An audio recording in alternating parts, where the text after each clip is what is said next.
C'est un système d'appareil permettant de stocker des informations qui sert à envoyer aussi des informations.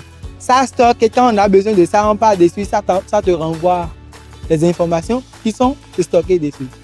C'est un outil qui permet de rendre un service ou bien des services à des clients comme les serveurs de stockage et autres. Pour moi, un serveur, c'est un peu comme un espace de données, un disque ou une plateforme, je dirais peut-être, où il y a un ensemble de données qui sont stockées. C'est peut-être en lien avec, ça peut être un serveur local, c'est-à-dire c'est, les données qui sont sur un réseau fixé à un endroit, ou ça peut être un serveur digital, où c'est lié peut-être à un site internet et de n'importe quel pays, si tu as utilisé le site et toutes les données sont stockées dans ce serveur-là.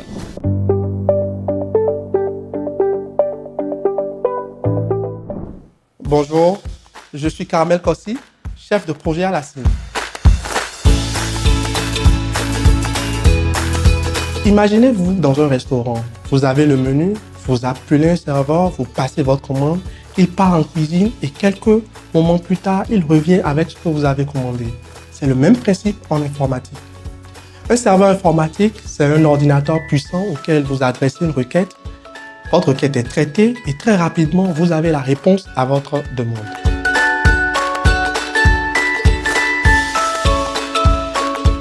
Un ordinateur personnel est un peu comme votre espace de travail personnel. Vous y faites tourner vos propres programmes, vous stockez des fichiers, regardez des films et bien d'autres choses. Les différences fondamentales entre un serveur et un ordinateur personnel se trouvent au niveau de la puissance. Un serveur a beaucoup plus de capacité qu'un ordinateur personnel. De la capacité multi-utilisateur. Plusieurs utilisateurs peuvent adresser au même moment des requêtes au serveur et ce dernier est en mesure de les traiter et d'y répondre simultanément. Ce qui n'est pas le cas d'un ordinateur personnel.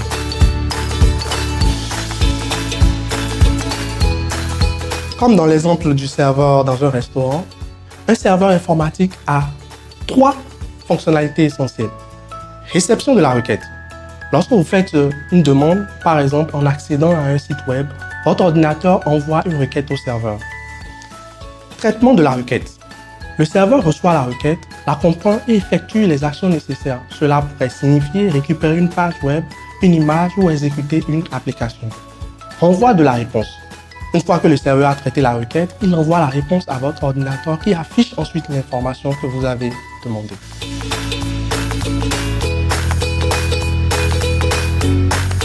Nous avons l'hébergement de sites web, stockage de données, services de messagerie, applications en ligne, stockage en ligne, traitement des requêtes et jeux en ligne.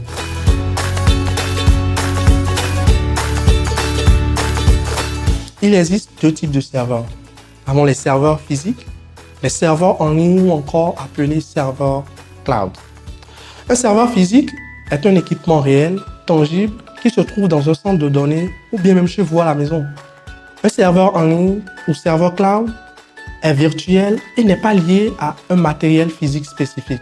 Il existe dans le cloud, c'est-à-dire le nuage, qui est essentiellement un réseau de serveurs connectés via Internet.